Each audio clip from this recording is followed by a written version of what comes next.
the Antares. 82 years old, yet still stubbornly alive. A solitary ship, a ghost against the canvas of the void. Not sleek, not new, but undeniably there, its hull a testament to countless journeys, patched and scarred like an old warrior.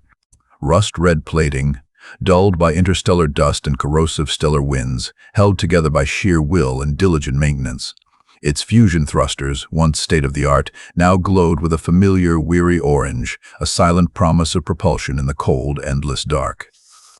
This was no showpiece, no gleaming cruiser designed for grand galactic tours. This was a freighter built for work, for hauling cargo through the oppressive quiet of the outer systems, a beast of burden in a galaxy that rarely cared for the struggles of humanity. But this wasn't solitude. This was a hunt. Deep within the Antares' aged frame, the ship hummed a low, resonant thrum, a constant vibration that had become the crew's heartbeat. The air, thick with the faint scent of ozone and recycled oxygen, was still, heavy with unspoken tension. On the bridge, the only sound was the soft, rhythmic ping of the long-range sensor array, an icy mechanical pulse that cut through the silence, a stark countdown to an inevitable confrontation. Each ping echoed the tightening noose, a digital whisper of closing distance, of a predator relentlessly tracking its prey. Captain Elias Thorne, his face etched with the weariness of too many dark jumps and too little sleep, stood before the main viewport. His hands, calloused and strong, gripped the console's edge, knuckles white. His gaze wasn't fixed on the star-dusted panorama outside, but rather inward, contemplating the impossible odds. Elias wasn't a man given to grand pronouncements or heroic speeches. He was a freighter captain, a pragmatist, his life a ledger of calculated risks and hard-won survival. But this wasn't just another delivery. This cargo, nestled deep within the Antares' holds, was a lifeline. Medical supplies, critical antibiotics, gene therapy compounds, surgical instruments, destined for the isolated mining colony on Kepler 186f, a community ravaged by a sudden virulent plague. And alongside them, a cache of restricted tech components, advanced atmospheric scrubbers, geothermal regulators, parts that could mean the difference between life and death for a colony teetering on the brink. The Galactic Council, dominated by ancient alien civilizations, had choked off trade routes to human fringe systems, citing resource allocation and quarantine protocols. In truth, it was a slow, deliberate strangulation, a silent war waged through bureaucracy and engineered scarcity. Humanity was tolerated, but only just. Their ingenuity, their stubborn refusal to simply fade, was seen as a threat. Any deviation from the Council's rigid trade laws, any independent action, was met with swift, brutal enforcement by the Galactic Navy, and the Antares had deviated. Elias had taken this run knowing the risks, knowing the Council's predatory gaze was always fixed on the human sector. He'd done it because no one else would, because the pleas from Kepler 86f were not just data packets, but desperate voices, human voices. The Antares itself was an anachronism. 82 years old, its core systems were a testament to an earlier, less regulated era of human engineering. Its fusion drives, while capable of astonishing short-burst overburn speeds, were dangerously temperamental, prone to catastrophic failure if pushed too hard, too long. A calculated gamble that could shred the ship's internal structure and fuse the engines into a slagged monument to desperation. Its navigation software, too, was a relic. Not some sleek, hackable quantum AI interface, but a heavily analog-modified system, patched and repatched by generations of human engineers. It was unpredictable, often requiring manual adjustments mid-jump, but crucially, it was unhackable by the Council's sophisticated, network-dependent tracking systems. A liability, perhaps, in a straight fight, but a secret weapon in a game of evasion. Below deck, the engineering bay was a symphony of low hums and the occasional clank of an adjusting valve. The crew, a tight-knit family forged in the crucible of long-haul runs and shared risks, moved with a quiet efficiency. They knew. They didn't need to be told the Navy was coming. The increased vibration in the deck plates, the subtle shift in the engine's harmonics, the captain's grim silence, it all spoke volumes. Each breath was measured, each movement precise, a silent pact of determination. There was no panic, no histrionics, just the raw, unvarnished grit of people who understood the stakes. This wasn't about defiance for defiance's sake, it was about survival. It was about loyalty to a desperate cause. It was about proving that even without the biggest guns, without the advanced tech of the galactic elite, Human ingenuity and sheer stubborn will could still carve out a path, could still deliver a message. The Navy's interception fleet was en route. Their target, one aging freighter, its cargo deemed illegal, its crew marked for imprisonment. But Elias Thorne knew that if the Antares was caught, it wasn't just a ship lost or a crew jailed. It was a death sentence for an entire colony. It was another notch in the Council's belt, another silent victory in their campaign to keep humanity contained. And Elias, watching the distant cold stars, felt the familiar fiery spark of defiance ignite deep within him. They wouldn't make it easy. They would fight for every meter of void, for every second of time. The Antares had outrun worse, and tonight it would try to outrun the Galactic Navy. The slow fuse was lit. The chase had begun. The cold, rhythmic ping of the Antares' long-range sensor array sharpened, transforming from a distant echo into a relentless, insistent beat. It was no longer a countdown, it was a drum solo, ratcheting up the tempo, each pulse a hammer blow against the hull, against the nerves of the crew. On the main console, a faint, almost imperceptible blip resolved itself. Then another, and another, not one, not two, a formation, Galactic Navy, their signature unmistakable, a precise, powerful energy signature, like a predator's breath on a frosty morning. Elias Thorne's grip tightened on the console, his knuckles white against the dull gray metal. He didn't need to see the projected trajectory. He felt it in his gut, a cold knot tightening. They were coming, not just a patrol, but an interception fleet, fast, efficient, unforgiving. "They've got us," came the calm, almost detached voice of Anya Sharma, the navigation officer, her fingers already dancing across her own console, pulling up data, cross-referencing trajectories. Her face, illuminated by the console's green glow, was a mask of focused intensity, every line of code a personal challenge. Anya had been with Elias for a decade, through asteroid fields and solar flares, through pirate ambushes and council inspections. She knew the Antares' quirks better than her own reflection. 3 destroyers, 1 cruiser, standard interdiction formation, closing fast. Elias nodded, his gaze sweeping the bridge. No one spoke, no one panicked. The air was thick with the scent of recycled oxygen and ozone, but beneath it, the metallic tang of fear, of adrenaline, was palpable. This was the moment they had prepared for, in countless drills, in unspoken pacts forged over stale coffee and shared silence. This was the moment Elias had known, deep down, would come. "Status on the cargo, Anya," he asked, his voice a low rumble cutting through the rising tension. "Secure, Captain. All bays sealed. Environmental controls holding steady."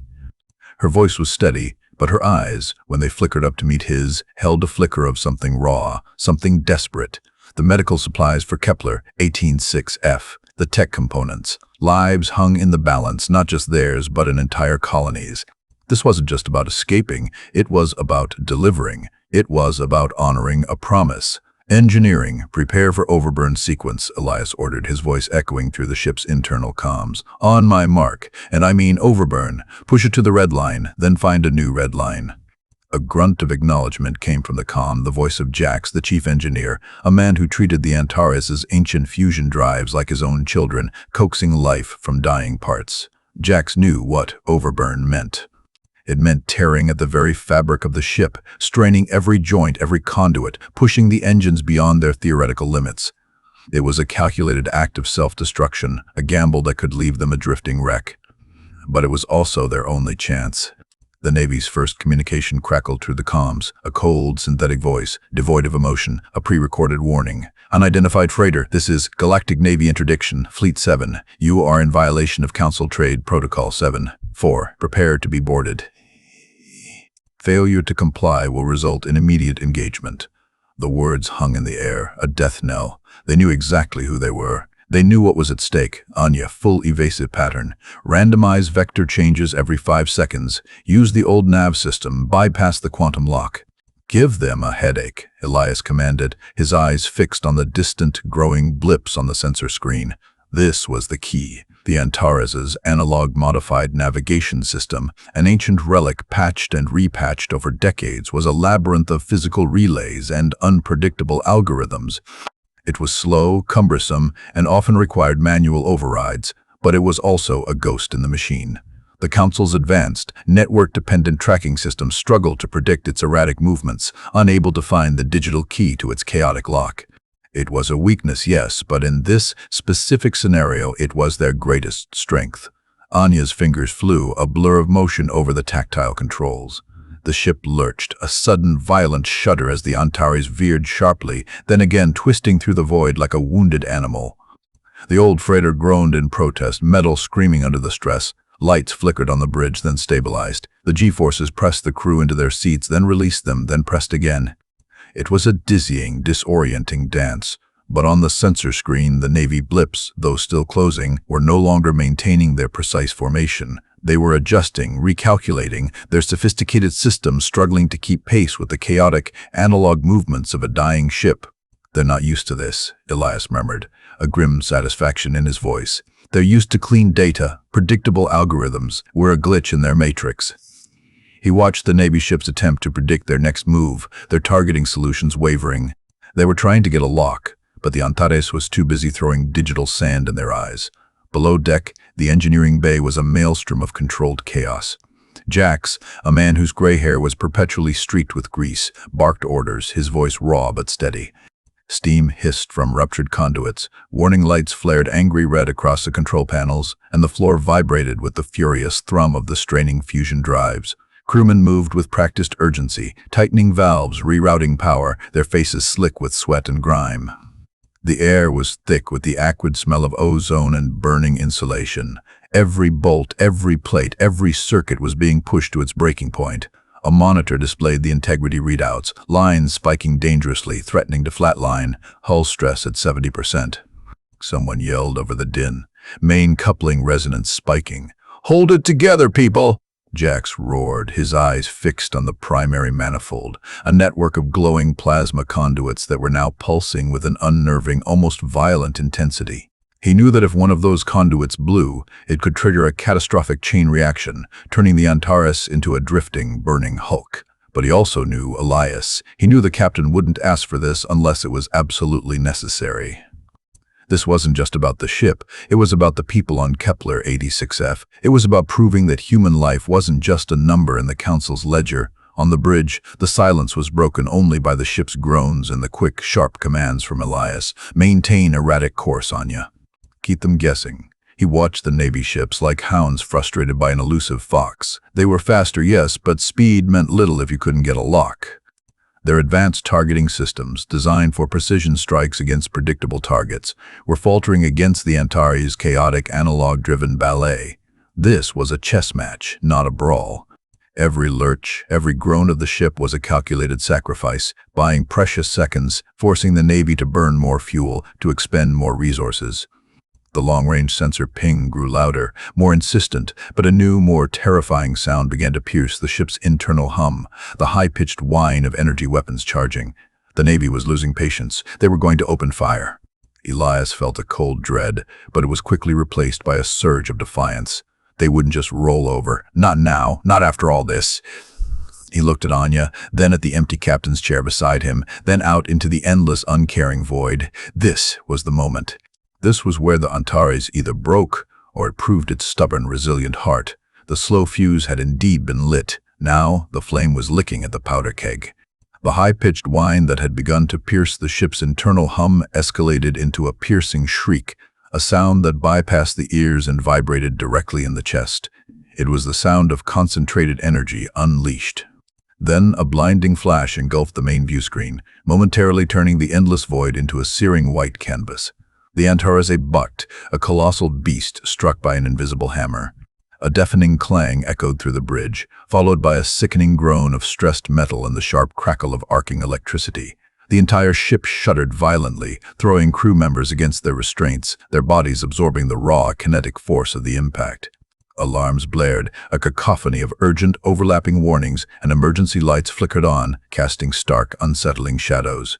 Elias was slammed back into his seat, the air knocked from his lungs. He tasted copper, a phantom taste of blood, as he fought to regain his bearings. On the main console, a section of the hull schematic flared angry red, indicators screaming, "Structural integrity compromised. Hull breach. Section Gamma 7.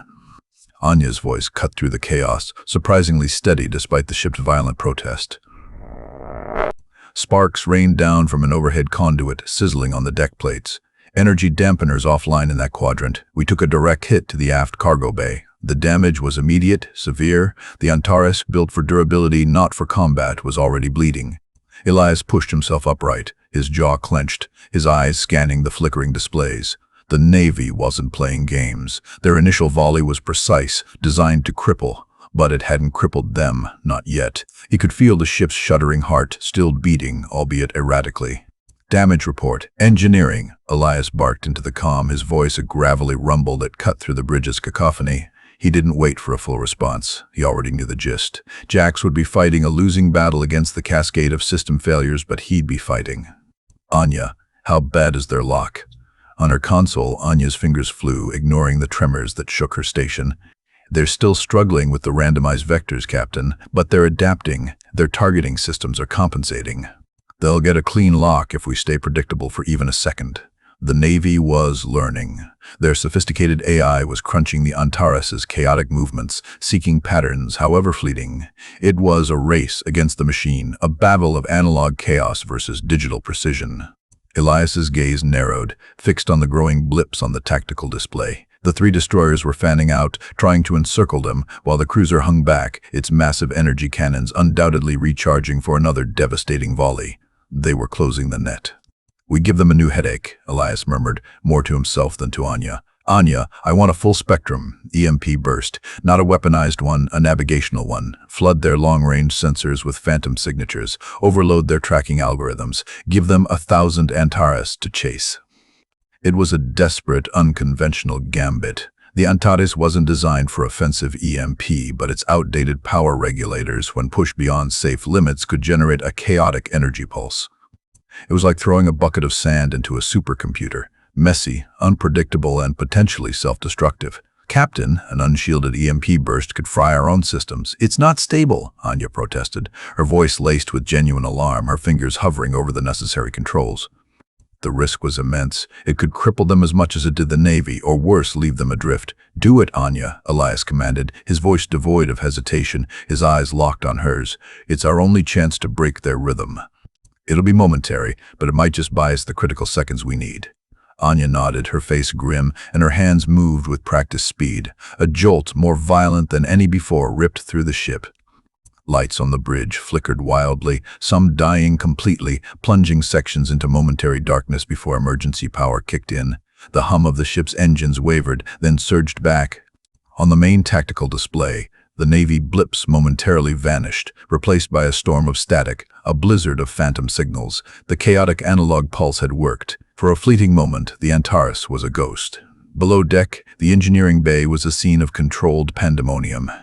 Jax, his face smeared with grease, his eyes wide with a desperate intensity, roared commands over the tortured screams of the ship's ancient machinery. Steam billowed from ruptured conduits, spraying against the bulkheads, obscuring the frantic movements of the crew. The floor vibrated with a terrifying, irregular beat, the protesting thrum of the fusion drives pushed beyond their breaking point. The air was thick with the acrid smell of ozone, burning insulation, and hot metal. Warning lights flashed angry red across every panel, forming a chaotic mosaic of impending failure. "Hull integrity at 50%, Captain," Jax's voice crackled through the comms, raw with strain. "We're losing power to the aft thrusters. Main coupling resonance is critical." The EMP surge nearly blew out the primary flux capacitor. Each word was a punch, a testament to the brutal toll the escape was taking. But Jax wasn't giving up. He and his crew were a symphony of desperate ingenuity, patching ruptures with emergency sealants, rerouting power through auxiliary conduits, their movements precise even as their bodies trembled from the G-forces and the relentless vibrations. They were holding the Antares together with sheer will, sweat, and a lifetime of knowing every creaking joint and sputtering valve of their beloved ship. On the bridge, the temporary blindness on the Navy's part was short-lived. Just as quickly as they vanished, the enemy blips reappeared on the tactical display, albeit scattered, their formation broken. The phantom signals were still there, a digital haze, but the Navy's advanced systems were rapidly filtering them out, re-establishing their primary targets. They were adapting faster than Elias had hoped. "They're tightening their net again, Captain," Anya reported, her voice strained. "2 destroyers are trying to flank us. The cruiser is gaining speed." The advantage, however fleeting, had been gained and lost, but it had bought them something. precious distance. The Antares was 100 kilometers further than it had been, a small victory, but a victory nonetheless. Elias felt the grim satisfaction, even as another volley of energy bolts ripped past their port side, close enough to make the hull vibrate with the sheer force of their passage. They were still in the crosshairs, but the shots were less precise, more desperate. The Galactic Navy was not accustomed to such defiance. Their protocols were built on swift, decisive interdiction, on overwhelming force and predictable outcomes. The Antares was a stubborn anomaly, a glitch in their finely tuned machine. Their cold, synthetic warnings had given way to frustrated, crackling commands over the comms, distorted by the residual EMP interference. They were trying to coordinate, to re-establish their elegant hunting formation. But the Antares was still twisting, still turning, its ancient, analog brain throwing wrenches into their digital gears. Elias watched the tactical display, his mind racing. He could feel the ship groaning beneath him, the constant low thrum of the engines now punctuated by sharper, more alarming metallic shrieks. He could smell the burning electronics, the ozone, the sweat. Every system was screaming in protest, but they were still moving. They were still free. "Anya, prepare for a slingshot maneuver," Elias ordered, his voice calm, almost detached despite the chaos surrounding them. "Target that binary asteroid field at no 90 mark. We're going in." Anya's head snapped up, her eyes wide with a mix of shock and understanding. The binary asteroid field was a graveyard of derelict rocks, a chaotic maelstrom of unpredictable gravitational forces and sharp, spinning debris. It was a death trap for any ship, let alone one as old and battered as the Antares. But it was also a place where the Navy's precision-guided weaponry would be useless, where their speed would be a liability, and where the Antares' unpredictable nature might just become its ultimate weapon. It was a suicidal gamble, a dive into the heart of a cosmic storm. But it was also their only way out. The slow fuse had not only reached the powder keg, it had ignited it. The Antares was about to leap into the fire. The Antares plunged, not gracefully, but like a desperate, wounded animal throwing itself into a thicket. The binary asteroid field wasn't just a collection of space rocks. It was a cosmic maelstrom, a chaotic dance of jagged, tumbling mountains of ice and iron, caught in the unpredictable gravitational tug-of-war between two unseen stellar remnants. Inside the bridge, the view screen became a dizzying, terrifying kaleidoscope of hurtling debris. Asteroids, small as pebbles and vast as cities, streaked past, their ancient, scarred surfaces momentarily illuminated by the Antares' emergency lights before vanishing back into the suffocating gloom. The ship's internal gyros screamed, fighting to maintain stability as unseen gravitational eddies pulled and twisted them, threatening to tear the old freighter apart. Every structural beam groaned, every rivet strained, and the ship shuddered with a constant bone-jarring vibration that ran through the deck plates and up through the crew's very bones. Elias, strapped tightly into his command chair, felt the familiar thrum of the ship's tortured heart, but now it was a frantic, irregular beat, a drum solo of impending collapse. His eyes, narrowed to slits, darted across the main view screen, tracking the chaotic ballet of destruction, his mind already calculating trajectories, anticipating the next invisible current that would try to rip them apart. He didn't blink, didn't flinch. Calm was the weapon, and he wielded it with surgical precision.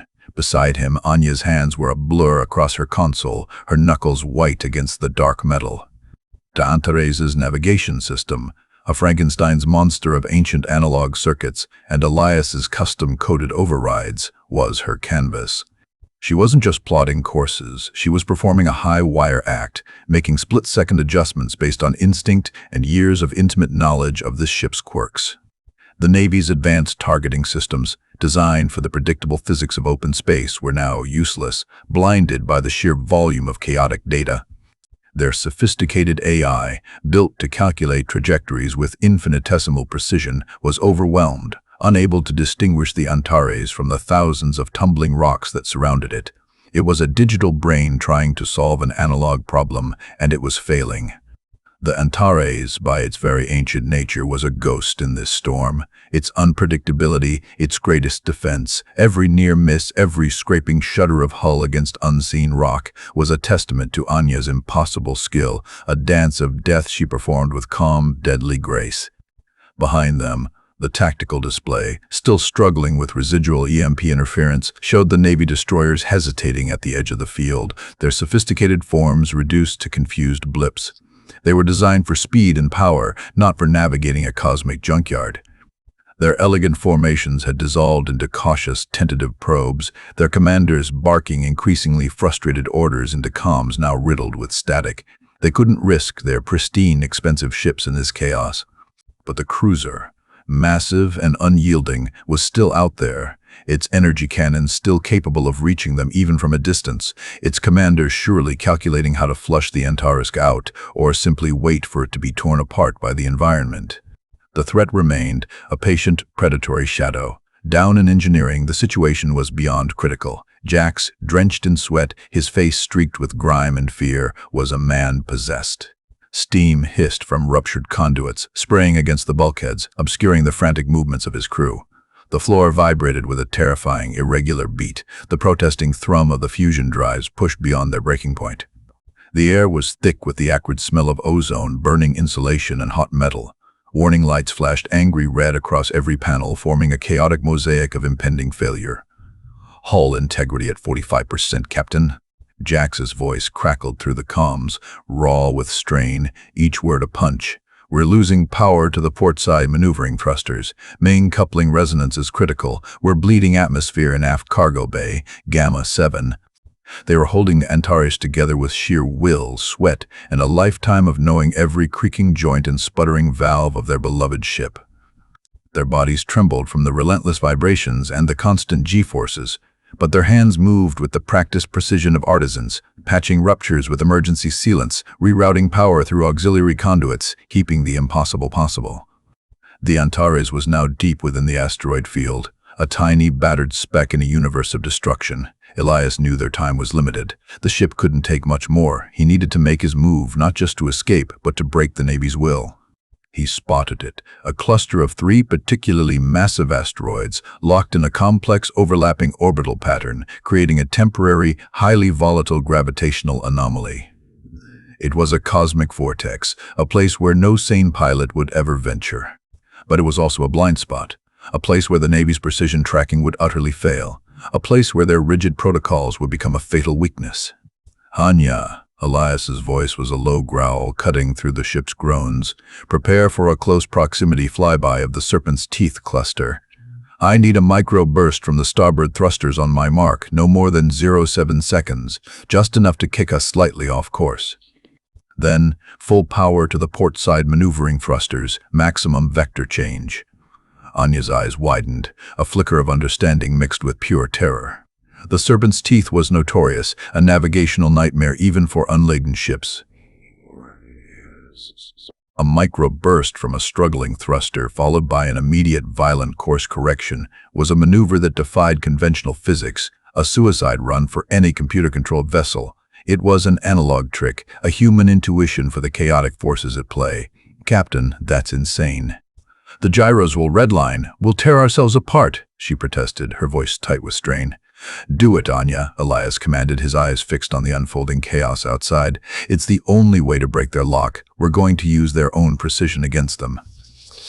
Anya swallowed hard, her fingers dancing across the controls, overriding safety protocols, pushing the ancient ship to its absolute limits.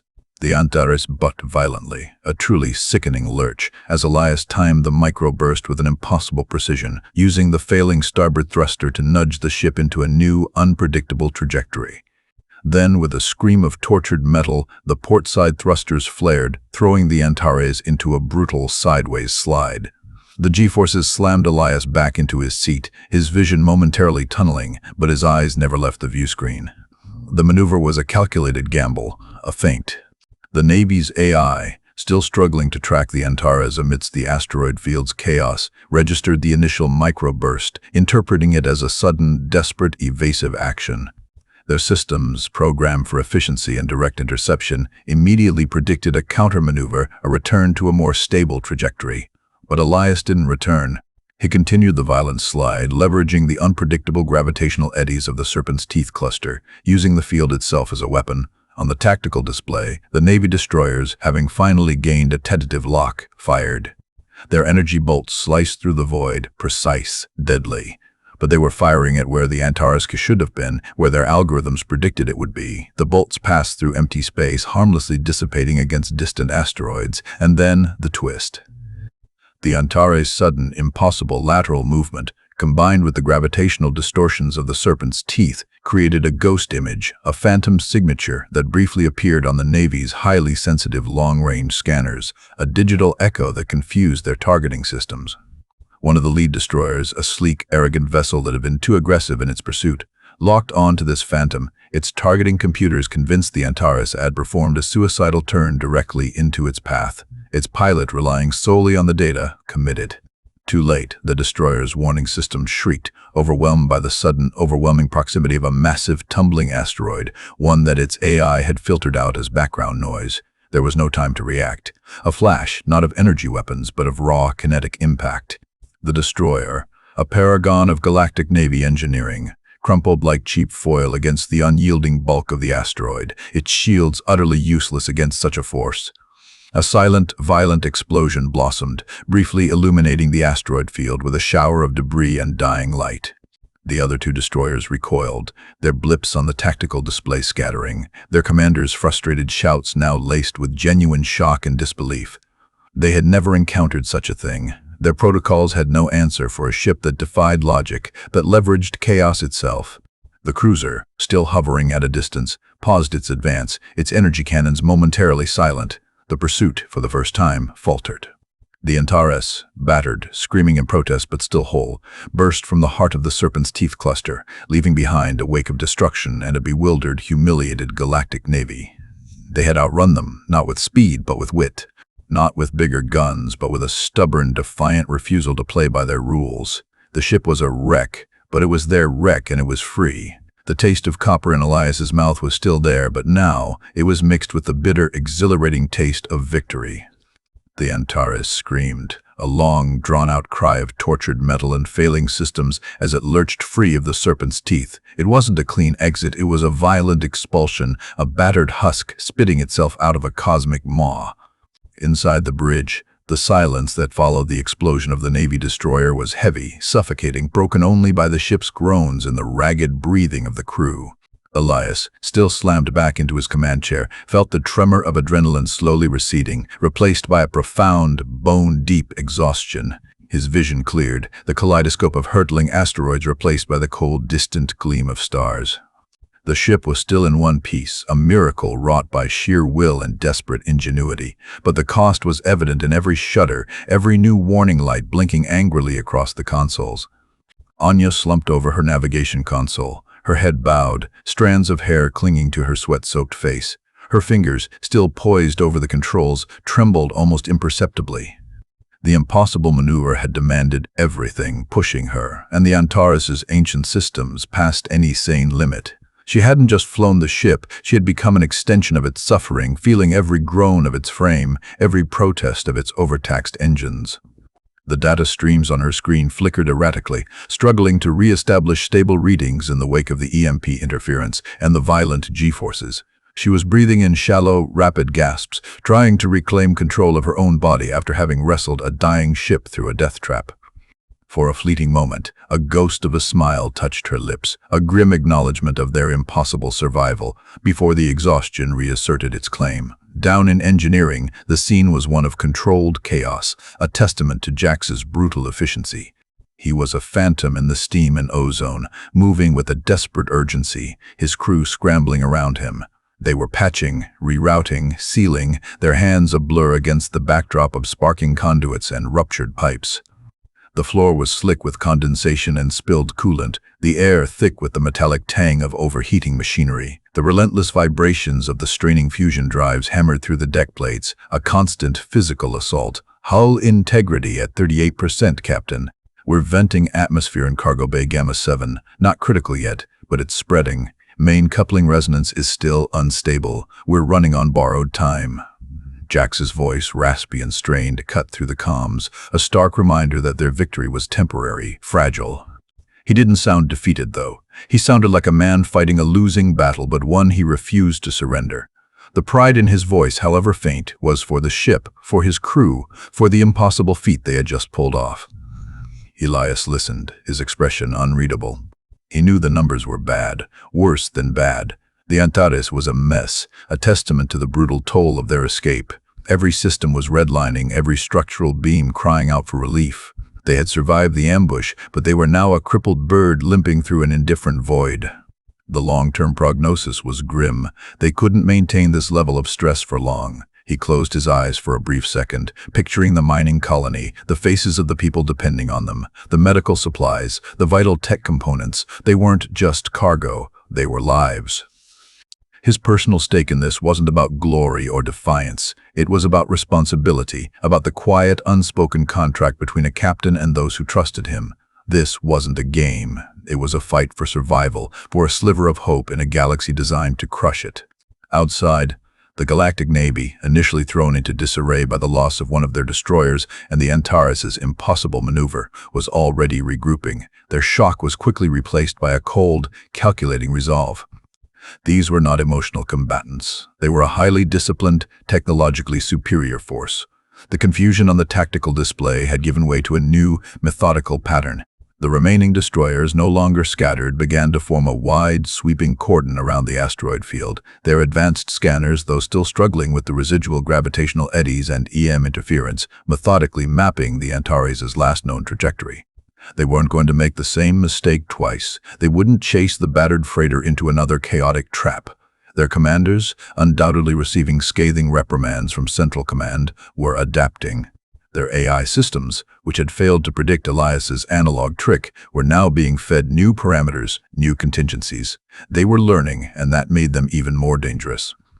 The massive cruiser, a silent, unyielding leviathan, remained at a distance, its energy cannons still capable of reaching out and swatting the Antares like a fly if it dared to break into open space.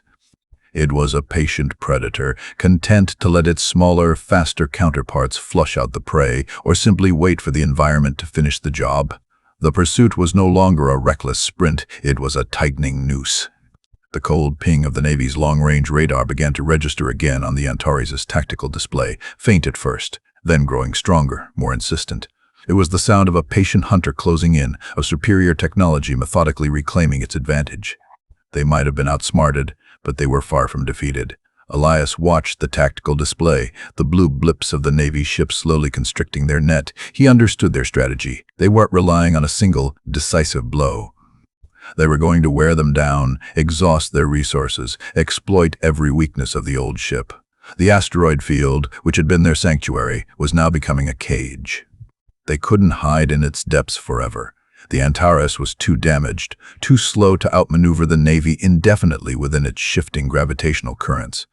The environment itself was a ticking clock, slowly but surely tearing them apart. He needed to break out, but not in a way the Navy expected. He needed to think beyond the immediate threat, beyond the asteroid field. The Antares' outdated tech, its analog quirks, had been their secret weapon in the chaos, but in the open void, they were a liability. Their fusion drives, though capable of those risky overburn bursts, were agonizingly slow compared to the Navy's advanced warp cores. Their shields, patched and sputtering, were no match for concentrated energy fire. But Elias knew the Antares better than anyone. He knew its every creak, every groan, every hidden strength. It was old, yes, but it was dependable. It was a survivor, just like its crew. And its very unpredictability, its refusal to conform to predictable digital patterns, could still be their greatest asset. The Navy was looking for a ship that would either flee blindly or try to fight. They were expecting a desperate dash, a last-ditch attempt to outrun them. But Elias wasn't going to give them what they expected. He was going to give them nothing. He was going to make the Antares disappear. Not with cloaking technology, which they didn't possess, but with an act of strategic invisibility. He turned to Anya, his voice calm, measured, cutting through the low thrum of the struggling engines and the incessant warning alarms. "Anya, pull up the long-range navigational charts. Focus on the nebula beyond the veiled peak sector. I need a full spectral analysis of its density, its gravitational anomalies, its charged particle interference." Anya, despite her exhaustion, nodded, her fingers already flying across the console, bringing up holographic star charts, painting the bridge in a soft, ethereal blue light. The Veiled Peaks Nebula was a vast, sprawling cloud of interstellar gas and dust, notorious for its unpredictable stellar winds and ion storms. It was a place most freighters avoided, a navigational nightmare where sensors were useless and comms were dead. It was precisely the kind of place the Galactic Navy, with its reliance on precise targeting and clear comm channels, would consider a no-go zone, too risky for their pristine vessels. It was a place where their elegant formations would dissolve into chaos, where their advanced AI would be blinded, reduced to guesswork. The idea was audacious, almost suicidal. To enter a nebula of that magnitude, particularly one known for its volatility, meant risking being torn apart by unseen forces or simply getting lost forever. But it was also a place where the Antares' analog modifications, its unhackable, unpredictable nature, could once again become a shield. They wouldn't be outrunning the Navy in a straight line. They would be outrunning their ability to see them. They would be a ghost swallowed by the cosmic storm, using the very chaos of the universe as their ultimate defense. It was a long shot, a desperate gamble, but it was a gamble Elias was willing to take. The Antares, battered and bruised but unbroken, adjusted its course, a tiny defiant speck aiming for the heart of the storm. The pursuit had changed. It was no longer a chase of speed, but a hunt for a phantom. And Elias knew with a quiet, grim certainty that humanity's greatest strength lay not in its weapons, but in its ability to adapt, to innovate, to defy the odds with nothing but grit and an unbreakable will. The thrum of the engines, though still strained, seemed to settle into a rhythm of stubborn determination. The fight wasn't over, but the game had just entered a new, far more dangerous phase. The Antares, a battered ghost of a ship, veered sharply, its strained fusion drives screaming a defiant protest as it angled toward the shimmering, turbulent maw of the Veiled Peaks Nebula. On the bridge, the holographic star charts flickered, painting the approaching cosmic storm in swirling hues of emerald and violet. A vast, swirling maelstrom of gas and dust that swallowed light and defied predictable physics. This wasn't a calculated course, it was a leap of faith into the heart of chaos. Elias watched the approaching anomaly, his expression a mask of grim determination. He knew the risk, the suicidal nature of their chosen path, but it was the only path left. Outrunning the Navy in open space was impossible. Disappearing into the unreadable depths of a cosmic storm was their one desperate chance. Anya, her face still etched with exhaustion from their escape from the asteroid field, bent over her console, her fingers dancing across the ancient controls. The analog modifications, once a quaint anachronism, were now their lifeline. She was manually compensating for the wild gravitational eddies and unpredictable ion currents that were already beginning to buffet the ship, even from a distance. The Antares shuddered, a long, drawn-out groan reverberating through its frame, as if sensing the ordeal awaiting it. As they plunged deeper, the nebula's embrace became a violent assault. The soft, ethereal light on the bridge gave way to a maelstrom of flashing warnings. The ship's external sensors, designed for the predictable vacuum of space, went blind, replaced by a blizzard of static and corrupted data. Communication channels crackled into uselessness, choked by charged particle interference. The Antares became a deaf and blind beast, navigating by the strained intuition of its crew. The hull groaned under the relentless buffeting of unseen stellar winds, groans that became screams as rogue pockets of superheated gas slammed into the patched plating. Alarms, once distinct, now merged into a cacophony, a constant shrill reminder of their peril. Elias braced himself, his knuckles white against the armrests of his command chair, his gaze fixed on Anya. She was a study in focused intensity, her movements precise, almost surgical, as she wrestled with the ship's controls. Her breath hitched with effort, sweat beading on her forehead, but her eyes, though wide with strain, held an unwavering resolve. She wasn't just reacting, she was anticipating, feeling the subtle shifts in the ship's balance, the faint whispers of magnetic fields, translating them into micro-adjustments that kept the Antares from being torn apart. Her connection to the ship, born of years of pushing its limits, was now their most sophisticated navigational system. Down in engineering, the chaos was even more pronounced. Jax moved like a man possessed, a phantom in the steam and ozone, his crew a blur of motion around him. The floor was a slick, treacherous expanse of coolant and condensation. Ruptured pipes hissed, venting superheated steam, adding to the oppressive humidity and the metallic tang of overheating machinery. Every structural beam in the engine room hummed with a dangerous resonance, a constant physical assault against the eardrums. Hull integrity dropping, secondary conduits failing, we're losing power to the portside stabilizers. Jax's voice, raw and strained, cut through the comms, punctuated by the clang of a wrench against metal. His team, covered in grime and sweat, worked with a desperate urgency, their hands ablur as they patched ruptures with emergency sealant, rerouted power through smoking relays, and fought a losing battle against the encroaching damage. They weren't just fixing the ship. They were holding it together with sheer force of will, their bodies aching, their lungs burning from the acrid air. The fusion drives, already pushed past their limits in the asteroid field, now screamed a continuous, tortured whine, threatening to tear themselves apart. Jax, however, didn't falter. His eyes, though weary, burned with a fierce pride for his work, for his crew, for the stubborn refusal of the Antares to die. Outside the nebula, the Galactic Navy's advanced fleet found itself plunged into disarray. Their precision formations, their meticulously calculated pursuit vectors, dissolved into confusion. The massive cruiser, once a symbol of unyielding power, now drifted at the nebula's edge, its powerful energy cannons useless against a target it couldn't see. Its smaller destroyers, designed for speed and rapid targeting, found their sophisticated sensors utterly blinded by the charged particles and gravitational anomalies of the nebula. The elegant holographic displays on their bridges, once alive with crisp data and predictive trajectories, were now a chaotic mess of static and error messages. Their advanced AI systems, so adept at predicting and countering conventional tactics, found themselves utterly bewildered by the Antares' analog unpredictability. The human element, the stubborn refusal to adhere to logical combat parameters, was something their algorithms simply couldn't compute. Commanders, usually calm and detached, barked frustrated orders, their voices tight with a mixture of anger and disbelief. They deployed long-range probes, but these too were quickly swallowed by the cosmic storm, their data streams corrupted beyond recognition. The cold, calculating resolve that had characterized their pursuit began to crack, replaced by a growing sense of impotence. They were a hammer trying to hit a ghost, a perfectly tuned instrument trying to play a tune without notes. Deep within the nebula, the Antares was a tiny, defiant speck, lost to the universe, yet defiantly alive. The turbulence was constant, a relentless shaking that threatened to rip the ship apart, beam by beam. The internal lights flickered erratically, casting long, dancing shadows that made the cramped corridors feel like a nightmare.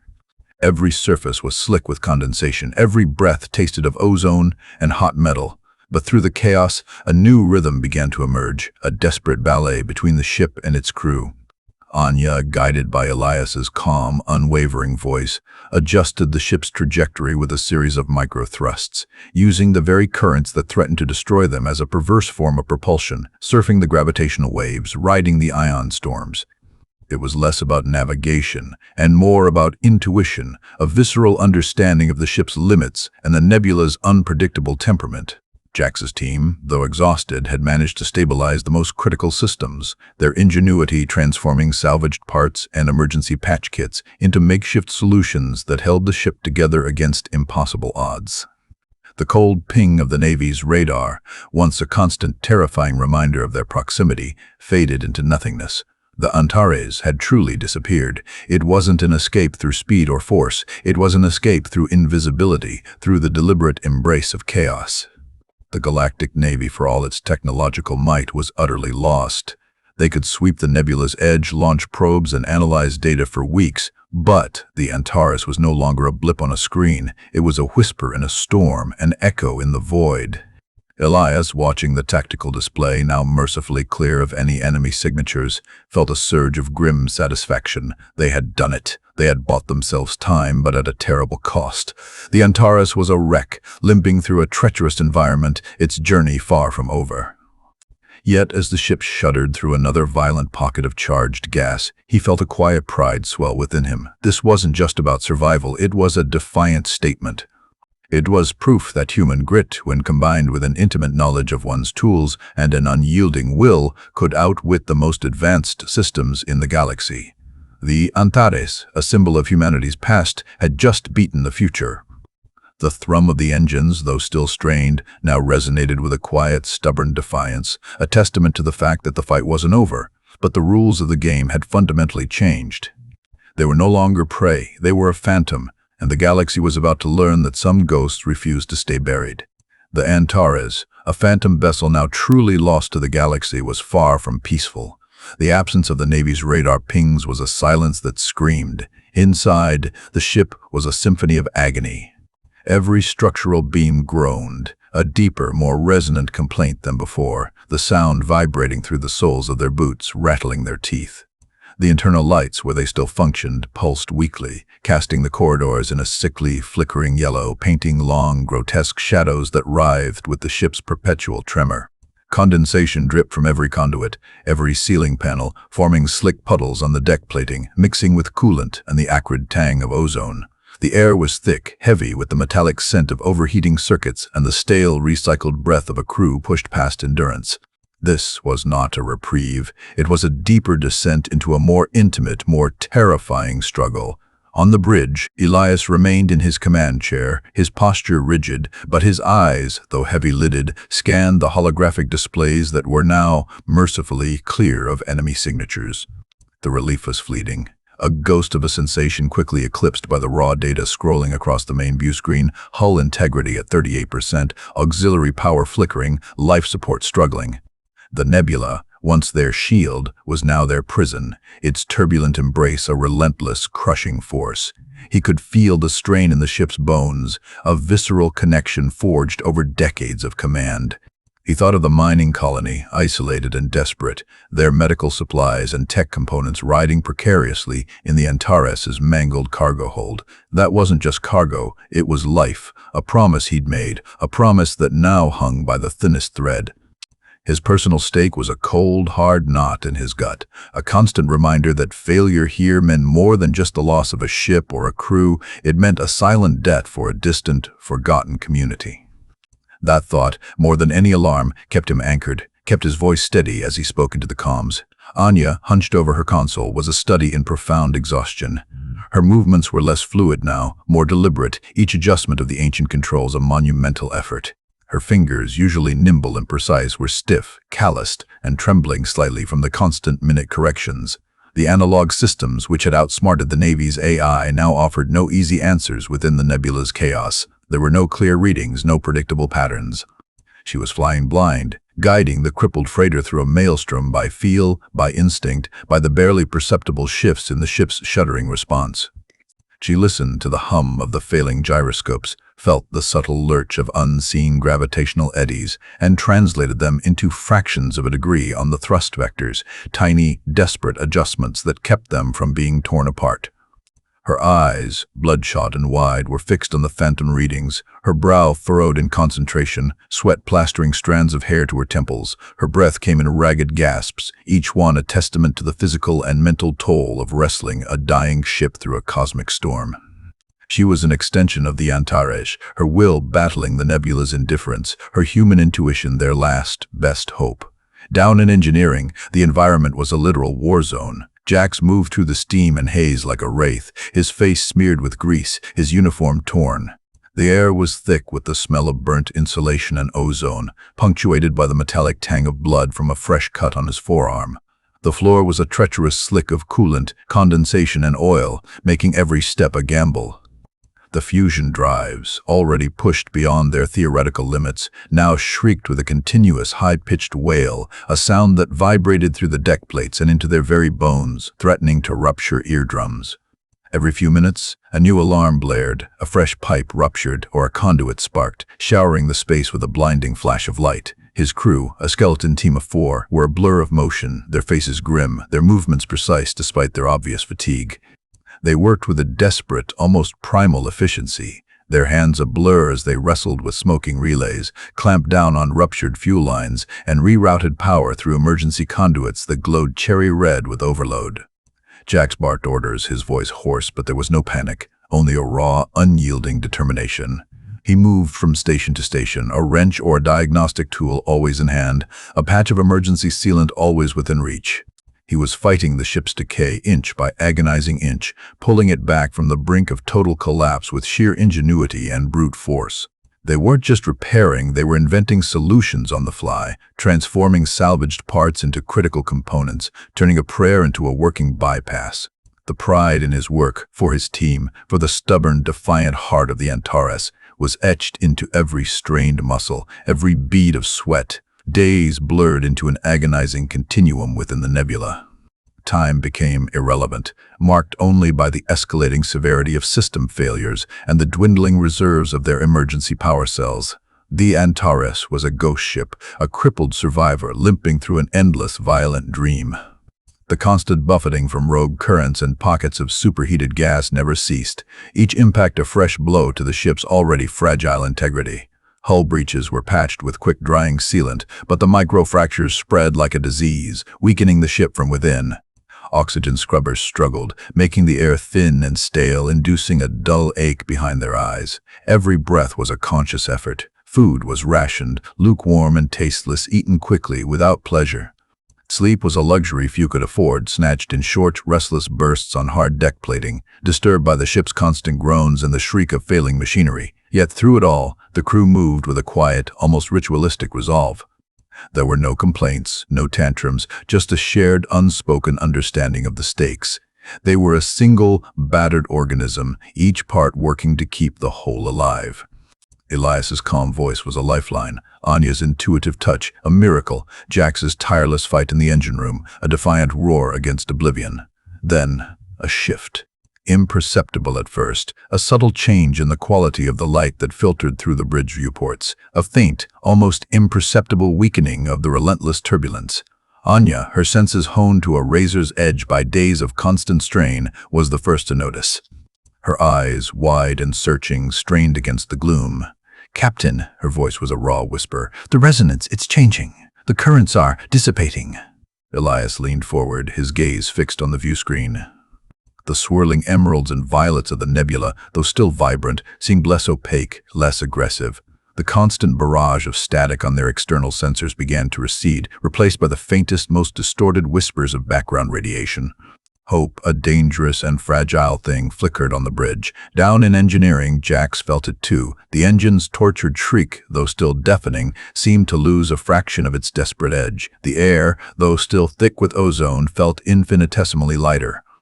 He pushed his team harder, their exhausted bodies responding with a final surge of adrenaline. "Hold it! Hold the line! We're almost out!" he roared, his voice cracking, as he slammed a wrench against a sparking conduit, forcing it to comply.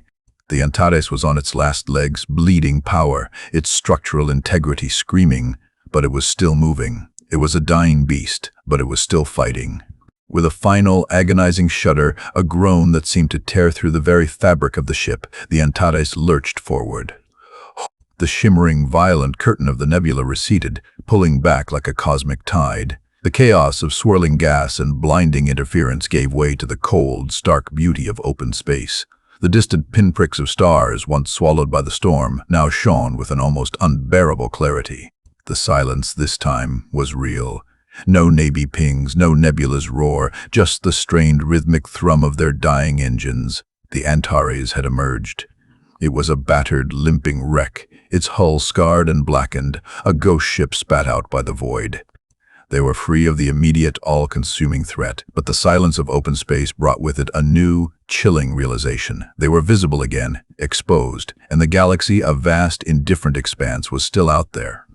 Their escape from the nebula was a testament to human will, to the stubborn refusal to break, but it was only the beginning of a new, desperate chapter. The Antares, a symbol of humanity's tenacity, now floated in the cold dark, a defiant, wounded beacon. They had beaten the storm, but the true hunt, the long, slow, agonizing chase, was just about to begin again. The Navy might have lost them, but they hadn't forgotten them. And the Antares, a ship held together by grit and ingenuity, was now a beacon of defiance, a challenge to the entire Galactic Council. The Antares hung in the void, a crumpled fist against the velvet dark. Its hull, a testament to its passage through the nebula, was a patchwork of scorched plating and buckling girders. Every meter of its structure screamed with the recent abuse, the deep hum of its protesting engines, a barely contained agony. The silence of open space, initially a relief, now amplified the ship's internal symphony of distress, the groan of stressed metal, the hiss of leaking conduits, the strained whir of life support systems struggling to recycle the thin, stale air. They were free of the immediate suffocating embrace of the nebula, but the relief was a phantom limb.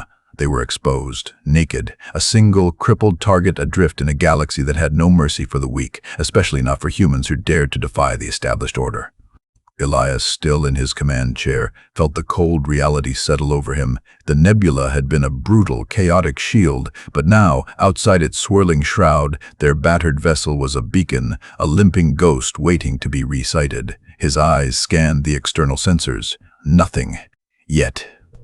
The absence of a ping, a blip, a distant energy signature was not reassurance. It was merely a pause, the intake of breath before the next blow. He knew the Navy. They were methodical, relentless. They wouldn't give up, not on this. Not when the Antares had become a symbol of defiance, however accidental. The cargo, the lives dependent on it, pressed down on him with the weight of an unseen star. He couldn't fail, not now. His voice, though calm, held an edge of steel. "Anya, what's our status for a short-range transition? Any local gravitational anomalies we can exploit. Something off the books, something their algorithms won't predict." Anya, pale and drawn, her fingers still trembling from the sustained assault of the nebula, nodded slowly. Her eyes, bloodshot and exhausted, narrowed on the nav console, a complex array of analog dials and flickering digital readouts. The nebula's turbulence had been a nightmare for her, but its unpredictable nature had also been their crucible. It had forced her to rely on pure instinct, on the subtle shifts in the ship's vibration, the almost imperceptible changes in distant stellar light patterns. This was where human intuition, honed by desperation, found its edge over cold, hard algorithms. Their ancient, modified navigation systems, unhackable because they were too crude, too humans in their design, had been their secret weapon. But a short-range jump, a micro-transition while crippled, was a suicidal gamble. Yet, it was the only play left. Gravimetric fluctuations from the nebula's wake, Captain. Faint, unstable. But there's a pocket, a residual eddy. If we can ride its collapse, and if Jax can give us one final controlled overburn, it could slingshot us into an uncharted deep space vector, a calculated misjump. Their predictive models would register it as a catastrophic structural failure, a ship tearing itself apart. Her voice was a low, strained murmur, but her eyes held a spark of desperate genius. It was a lie, a grand deception, broadcast across the void. Down in engineering, Jax wiped sweat from his brow with a greasy forearm. The fusion drives, though still shrieking, had settled into a more consistent, if still agonizing, thrum. His team, utterly spent, moved like automatons, patching leaks, rerouting power, their faces grim masks of exhaustion and determination. He heard Elias's calm command, Anya's whispered plan, a controlled overburn, one last time. His gut clenched. The ship was already on the verge of implosion. Another surge, even a short one, could shatter the core, rip them apart.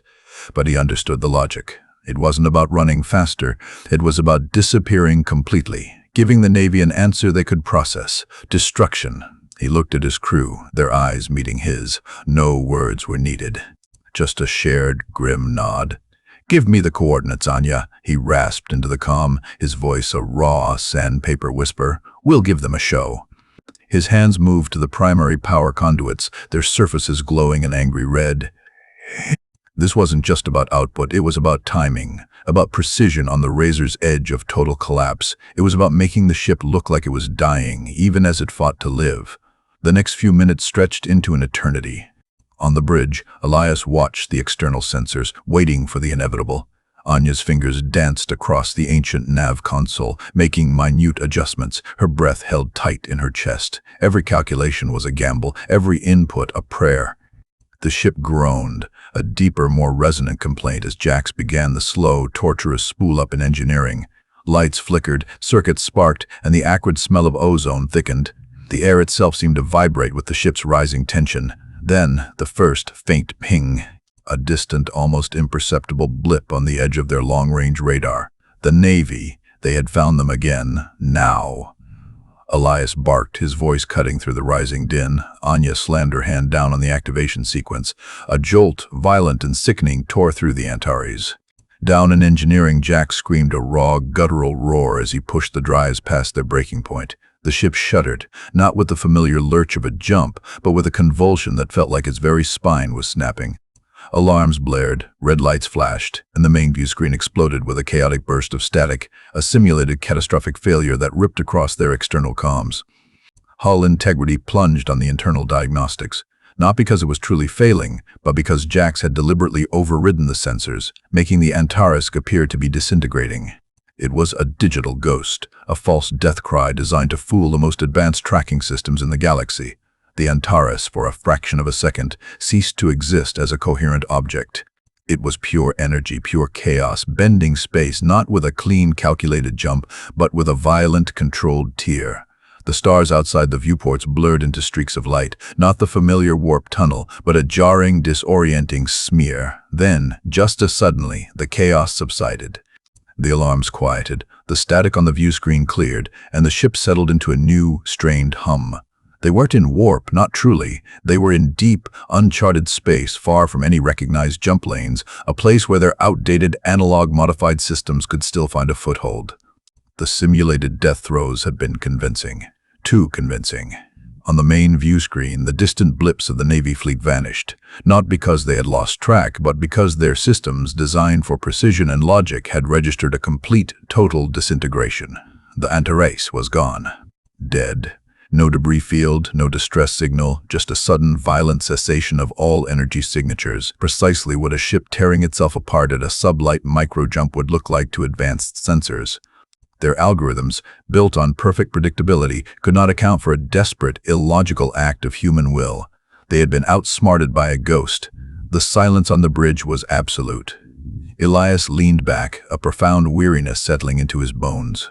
He looked at Anya, then at the comm panel, knowing Jax was still fighting to stabilize the ship. They had done it. They had not outrun the Navy. They had made themselves invisible. They had turned their obsolescence into an advantage, their human desperation into a weapon.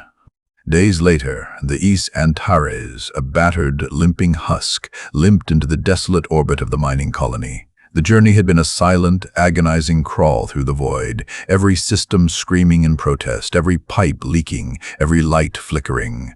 But they had made it. As the cargo bay doors hissed open, revealing the precious medical supplies and tech components, the sight of the miners, thin and gaunt, their faces etched with relief, was all the reward Elias needed. This wasn't just a delivery, it was a promise kept, a life saved. A silent victory in a galaxy that rarely acknowledged such things.